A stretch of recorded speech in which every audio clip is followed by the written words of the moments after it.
कैसे हैं बच्चों? आज का वीडियो हमारा क्लास 6 के लिए एक्सरसाइज 11.2 का है। आप सब एक्सरसाइज 11.2 को देखेंगे, बुक में देख लीजिए। ये क्वेश्चंस को मैं रीड करने वाला हूँ। आपके इस एक्सरसाइज में दो फिगर के बारे में ज्यादा बात हो रही है। पहला फिगर है रेक्टेंगल। चलिए पहले हम रेक्टेंगल के बारे में कुछ बातें जानते हैं। रेक्टेंगल में 2 लेंथ्स होती है और 2 ब्रेड्थ होती है, ठीक है। एक लेंथ यहाँ और एक लेंथ यहाँ, एक ब्रेड्थ यहाँ, एक ब्रेड्थ यहाँ। सो आपके पास 2 लेंथ हैं और 2 ब्रेड्थ हैं। आपके पास इसका एक तो निकलेगा पेरीमीटर। पेरीमीटर क्योंकि मैं पहले भी बता चुका हूँ, सम ऑफ ऑल साइड होती है, आपको बस उसकी सारी साइड को प्लस करना होता है। तो इसका फॉर्मूला पहले भी बताया होगा, नहीं तो अब भी बता रहा हूँ। 2 मल्टीप्लाई लेंथ प्लस ब्रेड्थ। एक लेंथ और एक ब्रेड्थ को अगर आप प्लस करते हैं फिर उसको 2 से मल्टीप्लाई करते हैं तो रेक्टेंगल का पेरीमीटर निकल आता है। सो ये ध्यान रखिएगा कि 2 मल्टीप्लाई लेंथ प्लस ब्रेड्थ करने से पेरीमीटर आता है, P फॉर पेरीमीटर, ठीक है। अगर आप यहां से 2 जो यहां मल्टीप्लाई कर रहा है, लेंथ प्लस ब्रेड्थ को अगर यही छोड़ते हैं, जो यहां मल्टीप्लाई कर रहा है यहां लेके आएंगे पेरीमीटर के पास, तो मल्टीप्लाई वाला इधर आकर के डिवाइड करेगा। और फिर कभी कोई लेंथ निकालनी हो, जब आपके पास पेरीमीटर दे रखा हो और ब्रेड्थ दे रखा है, तो पहले आप पेरीमीटर को 2 से डिवाइड कीजिए और फिर ब्रेड्थ ले जाके माइनस कीजिए। इस फॉर्मूले से आप लेंथ निकाल सकते हैं और सेम इसी फॉर्मूले से आप ब्रेड्थ भी निकाल सकते हैं। पेरीमीटर डिवाइड बाय 2, पेरीमीटर को 2 से डिवाइड कीजिए और उसमें से लेंथ माइनस कीजिए। लेकिन याद रहे पहले डिवाइड करना है, बाद में लेंथ माइनस करनी है, तो ब्रेड्थ निकल आएगी। ये हो गया पेरीमीटर के अकॉर्डिंग। फिर आती है इसकी बात एरिया। एरिया होता है लेंथ मल्टीप्लाई ब्रेड्थ। सो आपने देखा कि लेंथ को अगर आप ब्रेड्थ से मल्टीप्लाई करते हैं तो एरिया ऑफ रेक्टेंगल निकल आता है। अगर कभी लेंथ निकालनी हो, आपके पास एरिया और ब्रेड्थ दे रखा है, तो एरिया को अगर आप ब्रेड्थ से डिवाइड करते हैं, एरिया डिवाइड बाय ब्रेड्थ, तो आप निकाल पाएंगे लेंथ। और अगर आपको ब्रेड्थ निकालनी है तो एरिया डिवाइड बाय लेंथ आपके लिए ब्रेड्थ निकाल देगा उसको, ठीक है। अगर किसी क्वेश्चन में एरिया गिवन है और एक लेंथ गिवन है तो आपको सिर्फ एरिया को लेंथ से डिवाइड करना है और आंसर आएगा ब्रेड्थ का। और अगर एरिया और ब्रेड्थ गिवन है तो एरिया को ब्रेड्थ से डिवाइड करेंगे तो आंसर आएगा लेंथ निकाल के। पेरीमीटर में भी ऐसा ही है। अगर पेरीमीटर और ब्रेड्थ गिवन है तो इस फॉर्मूले का यूज करके कि पेरीमीटर को पहले 2 से डिवाइड किया जाए, फिर ब्रेड्थ माइनस की जाए तो लेंथ निकल के आती है। और पेरीमीटर को 2 से डिवाइड करके अगर आपने लेंथ माइनस कर दी तो आपके पास ब्रेड्थ निकल के आएगा। सो ये है आपका रेक्टेंगल का फॉर्मूला। इसके बाद अब हम ले लेते हैं स्क्वायर के लिए थोड़ा सा। दूसरा फिगर है स्क्वायर, SQUARE। स्क्वायर की आप जानते हैं ऑल साइड्स इक्वल होती हैं और ईच कॉर्नर पे 90 डिग्री होता है। सो इसको अगर हम मान लेंगे इधर साइड है तो इधर भी साइड, यहां पर भी साइड और यहां भी साइड। सो इसके लिए भी जब आप पेरीमीटर की बात करते हैं तो पेरीमीटर में आपको इसकी चारों साइड प्लस करनी पड़ती है, तो इसके बजाय हम 4 मल्टीप्लाई बाय साइड भी बोल सकते हैं, ठीक है। सो 4 मल्टीप्लाई बाय साइड से निकल के क्या आया, वो आया पेरीमीटर। तो अगर आपको कभी कोई साइड निकालनी हो और पेरीमीटर गिवन हो तो आपको उस पेरीमीटर को केवल 4 से डिवाइड करना है, ओके। अगर आपके पास स्क्वायर का पेरीमीटर है, उस पेरीमीटर को 4 से डिवाइड कर दिया तो आपको उस स्क्वायर की साइड मिल जाएगी। एरिया का फॉर्मूला क्या है इसके अंदर? स्क्वायर के एरिया का फॉर्मूला है साइड मल्टीप्लाई बाय साइड, ठीक है। तो आप कभी भी कोई साइड निकालना चाहेंगे तो साइड मल्टीप्लाई बाय साइड करेंगे पहले इधर, फिर यहां पर आपके पास एरिया निकलेगा। अब क्योंकि सेम साइड बार बार मल्टीप्लाई हो रही है, वो भी 2 बार मल्टीप्लाई हुई है, तो यहां हम आप पावर 2 लगा देंगे। यहां एरिया है, आपके पास एरिया का एक ऐसा वैल्यू आपको निकालना पड़ेगा जिसके ऊपर पावर 2 आ जाएगी। फिर इसकी 2 को उसकी 2 से काट देंगे तो हमें साइड की वैल्यू पता चल जाएगी। ठीक है, एक क्वेश्चन आने वाला है, चिंता ना करो, तो हम उसमें इसको यूज कर लेंगे। तो सबसे पहले शुरुआत करते हैं एक्सरसाइज 11.2 का क्वेश्चन नंबर 1, जिसमें आपके पास रेक्टेंगल और स्क्वायर यहां से शुरू होने वाला है। तो सबसे पहले बात करते हैं रेक्टेंगल की। क्वेश्चन नंबर 1, इसमें रेक्टेंगल की बात करी है आपके पास। क्वेश्चन नंबर 1 में ये सारे जितनी भी जो टेबल बनी हुई है इसके अंदर, ये रेक्टेंगल की है, ठीक है। ए में लेंथ 8 सेंटीमीटर, ब्रेथ 5 सेंटीमीटर दी है। बी में लेंथ 18 सेंटीमीटर, ब्रेथ 12 सेंटीमीटर दी है। तो आप देखेंगे लेंथ और ब्रेथ गिवन है और आपको सिर्फ एरिया निकालने के लिए बोला है। तो आपको रेक्टेंगल का, यहाँ पे रेक्टेंगल फिगर दिया है, फिगर नहीं दिया बट उसकी टेबल दी है। और रेक्टेंगल में ए वाले में लेंथ आपको गिवन है जैसे कि 8 सेंटीमीटर एंड ब्रेथ गिवन है आपके पास 5 सेंटीमीटर। सो आपसे मांगा गया है एरिया, जो कि है लेंथ मल्टीप्लाई ब्रेथ। तो हमारे पास लेंथ है 8 एंड ब्रेथ है 5, यानी 8 सेंटीमीटर मल्टीप्लाई 5 सेंटीमीटर, 8 5 जा 40, तो सेंटीमीटर सेंटीमीटर सेंटीमीटर स्क्वायर। अब देखिए सेम यूनिट है ना, सेंटीमीटर यहाँ सेंटीमीटर यहाँ पे 2 बार आया तो पावर 2 लगती है। और वैसे भी आपको हमेशा याद रखना है, कभी भी किसी भी फिगर का एरिया निकलेगा उसकी जो भी यूनिट रही होगी उसके ऊपर आपको पावर 2 लगानी है। तो जब आपके पास देखिए ए हमने जैसे निकाला वही आप इसका बी सी डी और ई सेम इसी मेथड से आप निकाल लीजिएगा। क्वेश्चन नंबर 2 पर आइए। क्वेश्चन नंबर 2 में क्या कह रहा है, find the length of a rectangular part whose area is 204 square metre and breadth is 12 metre. Means area आपको गिवन है, किसका है, area of rectangular part, rectangular part यानी रेक्टेंगल शेप हुआ और वो दिया है 204 स्क्वायर मीटर का मतलब है मीटर की पावर 2। ऊपर से अलग से क्या बोला है, ब्रेथ आपको गिवन है, breadth is equals to 12 metre. So आपसे क्या मांगा गया है, लेंथ। आपको क्या बताया है, लेंथ का फॉर्मूला यहां पर आ जाइए। एरिया गिवन है, लेंथ निकालना हो तो एरिया डिवाइड बाय ब्रेथ। सो हम यहां लिखेंगे एरिया डिवाइड बाय ब्रेथ, और एरिया कितना है 204 डिवाइड बाय 12। तो आप इसको डिवाइड करके देखेंगे, सो आपको मिल जाएगा 12 1 जा 12, 12 7 जा 84। आपके पास आ गया इसका आंसर 17 और सब मीटर मीटर में है तो ये आपके लिए मीटर में कन्वर्ट हो जाएगा। क्वेश्चन नंबर 2 के बाद आते हैं क्वेश्चन नंबर 3 में। क्वेश्चन नंबर 3 को देखिए। क्वेश्चन नंबर 3 में आपको क्या बोला है, इसमें फिर बोला है, अब की बात एरिया ऑफ स्क्वायर गिवन है हमारे पास है एरिया ऑफ स्क्वायर, ठीक है। एरिया ऑफ स्क्वायर कितना है 576 मीटर स्क्वायर। और आपको क्या फाइंड करने के लिए बोला है, find the side of the square.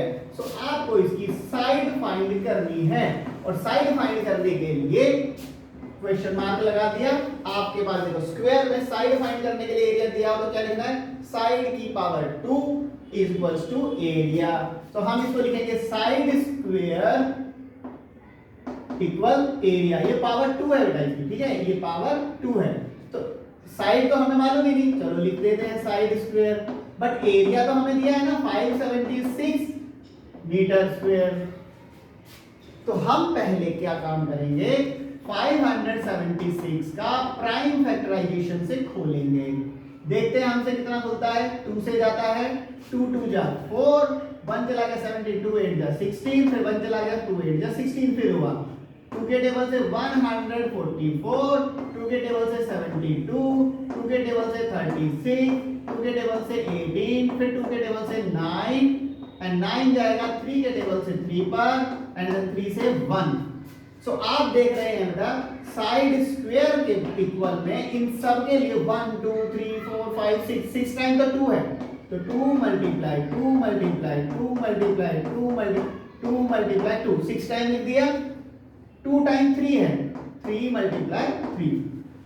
अब हम इसमें स्क्वायर बोल रहे हैं ना, तो दो दो का पेयर बनाएंगे, दो दो का पेयर बनेंगे, एक पेयर इसका बन गया, एक इसका बन गया, एक जैसे होगा इनका। तो हमारे पास देखेंगे तो 2 का एक पेयर बना है 2 स्क्वायर, एक इसका बना 2 स्क्वायर, एक इसका बना 2 स्क्वायर, और 3 का भी एक पेयर बना तो 3 स्क्वायर। ये भी 2 बार, ये 2 बार, 2 बार, 2 बार, तो एक इसका होगा 2 का 2, 2 की पावर 2, 2 की पावर 2 एंड 3 की पावर 2, और यहाँ कौन चला आ रहा है, स्क्वायर। तो अब हम क्या करने वाले हैं, ऐसे ही करना, जब भी किसी स्क्वायर का एरिया आपको देंगे तो आपको साइड निकालने का यही तरीका यूज करना है। अभी तो सबकी पावर 2 है, तो हम जो अंदर है नीचे पावर के नीचे जो नंबर हैं उन नंबर को लेंगे 2 2 2 3, 3 टाइम 2 है और 1 टाइम 3 है, और फिर उसके ऊपर लिख देंगे पावर 2। अब इनका मल्टीप्लाई 2 2 जा 4, 4 2 जा 8, 8 3 जा 24, तो 24 की पावर 2 आ गई, साइड की पावर 2 आ गई, स्क्वायर से अब काट दीजिए, तो अब आपको क्या मिल रहा है, साइड इज इक्वल्स टू 24, और जो यूनिट चली आ रही है जैसे मीटर चली आ रही थी तो मीटर ले लीजिए। तो आपके पास स्क्वायर की साइड निकल के आ गई है 24 मीटर। ठीक है, अब हम आते हैं क्वेश्चन नंबर 3 पर। नहीं समझ में आए तो वीडियो बैक करके दोबारा से देख लीजिएगा। अब कहता है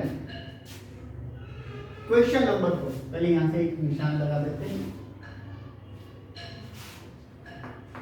हाँ जी, क्वेश्चन नंबर 4 में आपसे बोलता है a room is 4 meter long and 3 meter 50 centimeter wide. How many square meters of carpet? एक कमरा है, उसकी लंबाई और चौड़ाई आपको बताई है।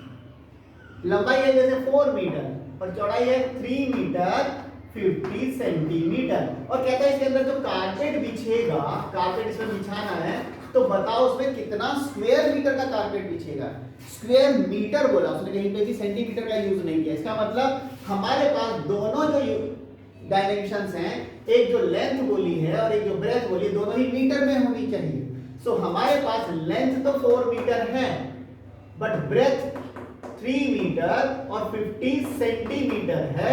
तो इसको हम क्या करते हैं, 3 जो मीटर वाला है अगर हम उसको सेंटीमीटर में कन्वर्ट करते हैं तो बनता है 300। 3 मीटर में 300 सेंटीमीटर प्लस 50 सेंटीमीटर, आप इसको लिख सकते हैं 350 सेंटीमीटर। तो आप सेंटीमीटर को मीटर में कन्वर्ट कर सकते हैं कैसे, बहुत इजीली, डिवाइड बाय 100, तो वो बन जाएगा मीटर, और आपके लिए आ जाएगा 3.5 मीटर। ठीक है, वैसे करने को पहले इसको भी कर सकते थे, बट आप पूरा सेंटीमीटर करने के बाद, यहाँ पे सेंटीमीटर करने के बाद ये भी सेंटीमीटर, ये भी सेंटीमीटर, आपने मीटर को सेंटीमीटर बनाया, फिर दोनों को प्लस किया, एक यूनिट बनी, अब उसको मीटर में बदल दो। तो हमारे पास लेंथ 4 मीटर है, ब्रेथ 3.5 मीटर है। अब हमें चाहिए एरिया ऑफ फ्लोर, क्योंकि हमें इस फ्लोर पे कारपेट बिछाना है, तो कारपेट तो इसी फ्लोर पे बिछेगा फर्श पे, तो इस फर्श का जितना एरिया होगा उतना ही कारपेट का एरिया होगा। तो कारपेट का एरिया बनता है, क्योंकि फ्लोर जो है वो रेक्टेंगल शेप का है, तो लेंथ मल्टीप्लाई ब्रेथ 4 मल्टीप्लाई 3.5, और दोनों ही मीटर है तो आंसर मीटर स्क्वायर में आएगा। आपके पास ये आ गया 4 5 जा 20, कैरी 2, 4 3 जा 12 और 14.0 मीटर स्क्वायर। इसका मतलब 14 मीटर स्क्वायर का एरिया कारपेट कवर करेगा, यानी जो कारपेट हमें खरीदना पड़ेगा इसमें लगाने के लिए, उसका एरिया 14 मीटर स्क्वायर का होना चाहिए।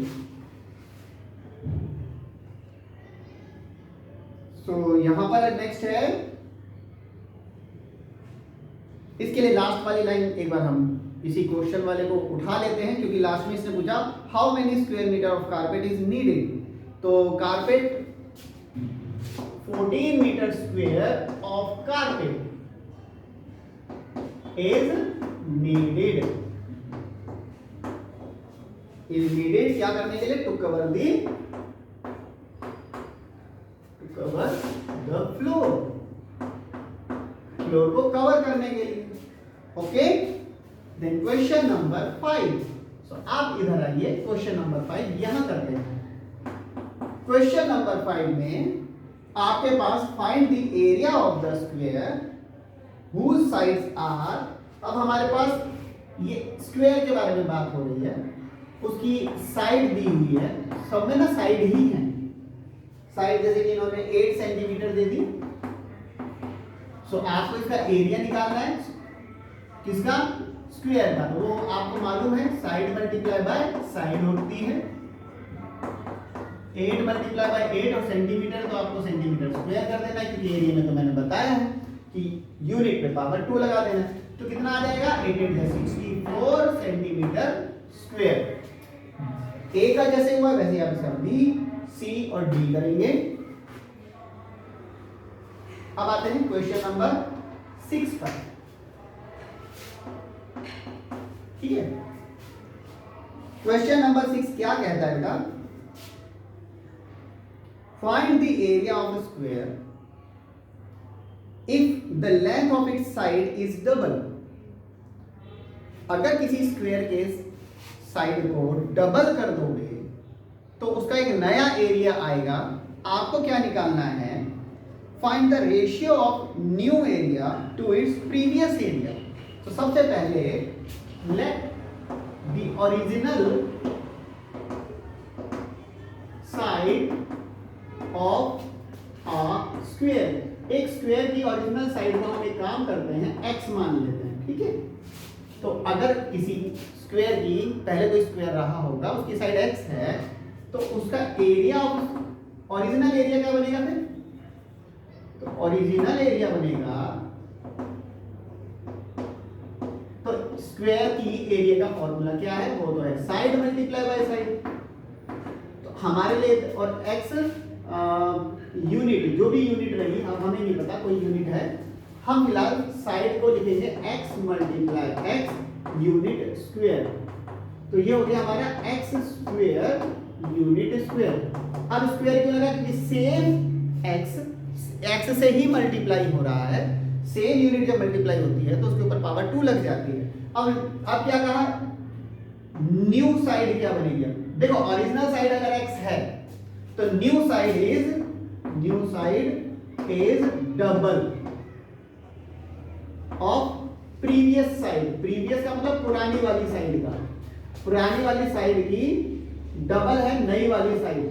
तो पहली अगर x है तो अब हो जाएगी 2x यूनिट। पहले जो x हुआ करती थी उसकी डबल, अब नई वाली जो साइड है वो है 2x। तो न्यू एरिया क्या बना फिर? न्यू एरिया इस बार साइड इनटू साइड में 2x मल्टीप्लाई बाय 2x होगा, है ना? 2x by multiply 2x। तो इनको मल्टीप्लाई करते तो 2 2 जा हो जाएगा 4x और x को हो जाएगा x स्क्वायर। यही तो हुआ ना, और आगे क्या है? Unit square. तो अब आप इसको ध्यान से देखेंगे, आपके पास जो ओरिजिनल एरिया था वो था x square unit square. New area है 4x स्क्वायर यूनिट स्क्वायर। तो इतना हिस्सा ध्यान से देखेंगे, ये जिनके नीचे मैंने अंडरलाइन की है, x square unit square, x square unit square क्या सेम नहीं है? यहाँ पे ये दोनों सेम है। इसका मतलब ये जो एरिया आया, इतना एरिया, ये तो पुराना वाला ओरिजिनल एरिया ही है। सो हम इसको लिख सकते हैं 4 मल्टीप्लाई, और ये कौन है? ये पुराना वाला 4 मल्टीप्लाई ओरिजिनल एरिया। मतलब नया वाला जो एरिया है वो पुराने वाले एरिया का सिर्फ केवल 4 गुना हुआ है, 4 टाइम्स हुआ है। अब इन्होंने हमसे रेशियो भी मांगा है। रेशियो किसका मांगा? न्यू एरिया और डिवाइड में ओरिजिनल वाला जो था वो ओरिजिनल। तो नया वाला जो एरिया है वो है 4x स्क्वायर, और जो ओरिजिनल था वो केवल x स्क्वायर था। तो x स्क्वायर से x स्क्वायर कट गया भाई। ओरिजिनल वाला तो केवल x स्क्वायर था, नया वाला 4x स्क्वायर, नीचे कुछ नहीं बचा तो 1। तो आंसर आया 4/1। तो उसको रेशियो में अगर हम लिखेंगे तो 4:1 लिखेंगे। ये हमारा इसका आंसर है क्वेश्चन नंबर 6 का। इस सवाल को आप फिर से वीडियो बैक करके आसानी से देख सकते हो, समझ सकते हो जितने भी क्वेश्चंस किए हैं अभी।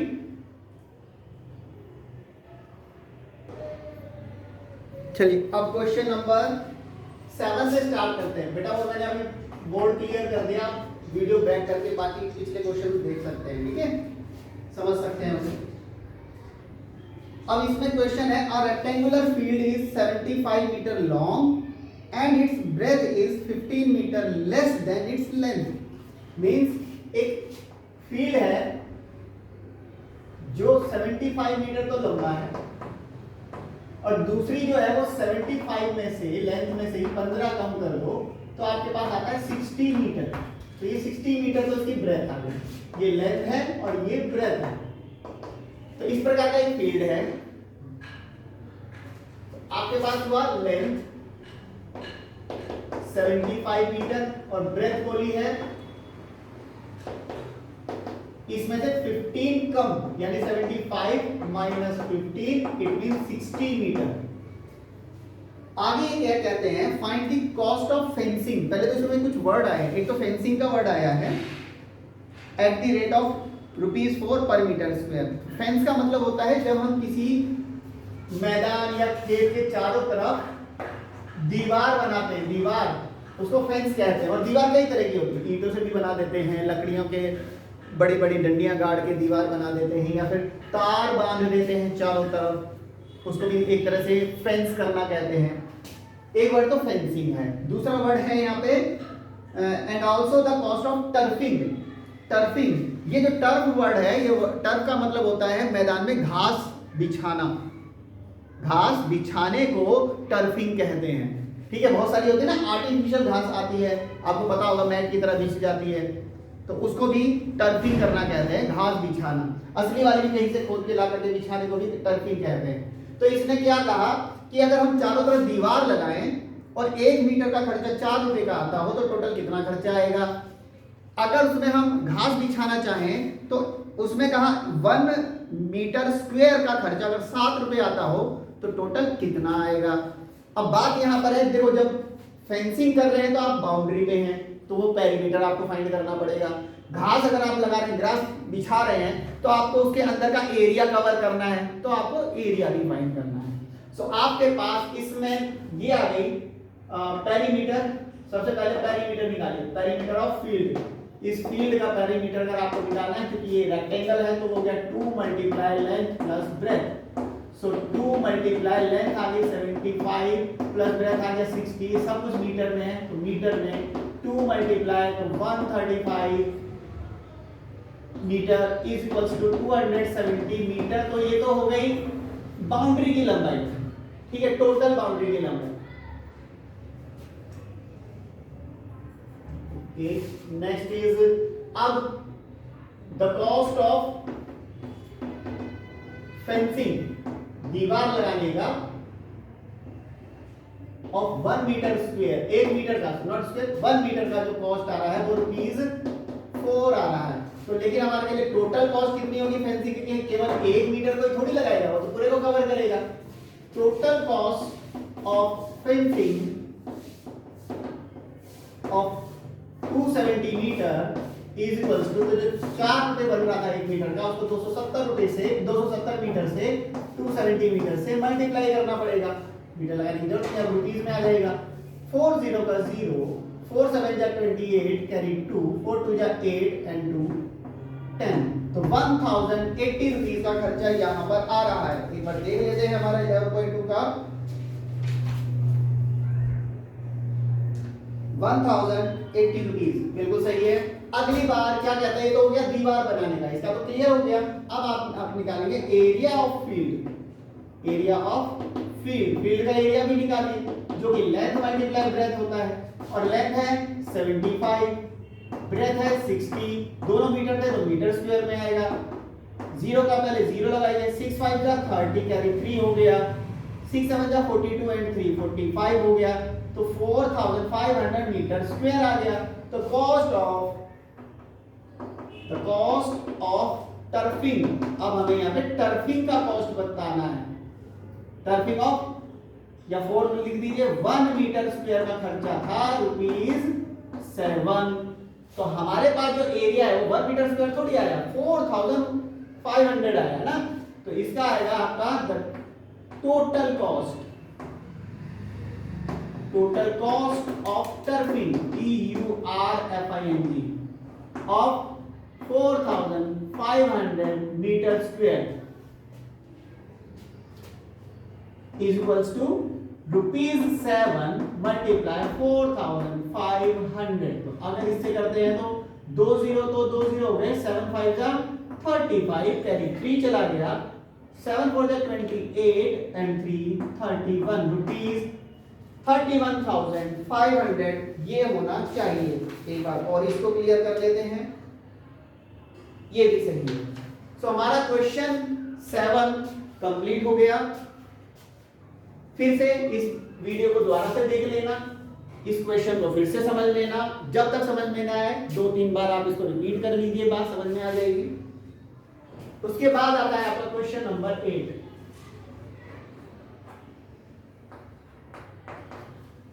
क्वेश्चन नंबर 8 में है, what happens to the area of rectangle if its length is halved. इसकी लंबाई अगर आधी कर दी जाए and its breadth is double, और उसकी जो ब्रेथ है उसको डबल कर दोगे, तो बताइए उसके एरिया में क्या फर्क पड़ेगा।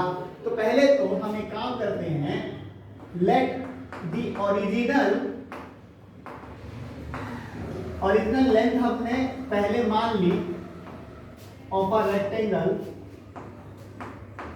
हम एक रेक्टेंगल की जो ओरिजिनल लेंथ है उसको हमने L ही माना, ठीक है। और उसके बाद let the original breadth of a rectangle, उसी रेक्टेंगल की अगर हम ब्रेथ पे बात करें तो हमने उसको B मान लिया, L unit and B unit. तो ओरिजिनल एरिया क्या हुआ, फिर ओरिजिनल एरिया बनेगा हमारा लेंथ मल्टीप्लाई ब्रेथ, ये हो गया ओरिजिनल एरिया, जिसको हम LB बोल देंगे, क्योंकि मल्टीप्लाई में अगर दो वेरिएबल के बीच में कोई साइन ना लगा हो तो वो मल्टीप्लाई ही कंसीडर किया जाता है। नाउ न्यू लेंथ, अब न्यू लेंथ क्या बोली, हाफ हो गई। New length is half of original, जो पुरानी वाली थी उसकी आधी हो गई। तो वो किसके बराबर है, वो है लेंथ डिवाइड बाय 2। ये न्यू वाली है, नई लेंथ तो ये है, और न्यू ब्रेथ कितनी बनेगी, न्यू ब्रेथ बोली है डबल ऑफ ओरिजिनल। अब डबल है, ब्रेथ डबल है ओरिजिनल का डबल, यानी जितना B पहले होता था अब 2 मल्टीप्लाई B हो गया है, यानी 2B हो गया है, 2B यूनिट। तो बात यहां आती है, तो न्यू एरिया क्या बनेगा, न्यू एरिया बना लेंथ कितना है नए वाले में L/2 और ब्रेथ कितना है 2B। तो अगर आप देखेंगे तो 2 से 2 कट गया क्रॉस, तो ये क्या हो गया L इंटू बी, यानी LB ही बचा। तो आप देखेंगे कि जो पहले एरिया था L इंटू बी LB, और जो L/2 मल्टीप्लाई 2B को करके देखा तो वो भी LB निकला। तो इसमें हमसे क्या पूछा गया, क्या हुआ, तो यहां कह सकते हैं तो area does not change, area नहीं बदलता, क्योंकि पुराना वाला एरिया भी LB था, न्यू वाला भी एरिया LB ही आया। Okay, and then question number 9। Question number 9 में आपसे बोला गया है, find the breadth of rectangular part whose area is this and length is, okay, do it yourself। बेटे ये क्वेश्चन तो आप अपने आप ही कीजिए, आपको एरिया दिया है लेंथ दी है, ब्रेथ निकालना है। सबसे पहले मैंने फॉर्मूले में यही चीज सिखाई थी। और उसके बाद एक क्वेश्चन ऐसा किया भी है हमने, और ये बिल्कुल आप क्वेश्चन नंबर 2 हिंट ले सकते हैं। हिंट है क्वेश्चन नंबर 2। इस तरह से आपका जो होमवर्क बनता है आज का, कंप्लीट एक्सरसाइज 11.2, और इसके बाद हम ये बात भी बोल सकते हैं कंप्लीट चैप्टर 11। ठीक है, आप अपने इस चैप्टर को कंप्लीट कीजिए। अगर ऑनलाइन क्लास ऐसे ही कंटिन्यू रही तब तो कह नहीं सकता, लेकिन अगर फिर भी आपको ऑनलाइन क्लास के दौरान अगर ऐसा सोचो कि घर पे आपको करते समझ में नहीं आ रहा है, तो आप स्कूल टाइम के अंदर कभी भी स्कूल में आके अपने किसी भी टीचर से कोई भी डाउट पूछ सकते हैं। मैं भी अवेलेबल रहूंगा। ओके, चलिए बेटा कंप्लीट करते हैं। तब तक के लिए बाय।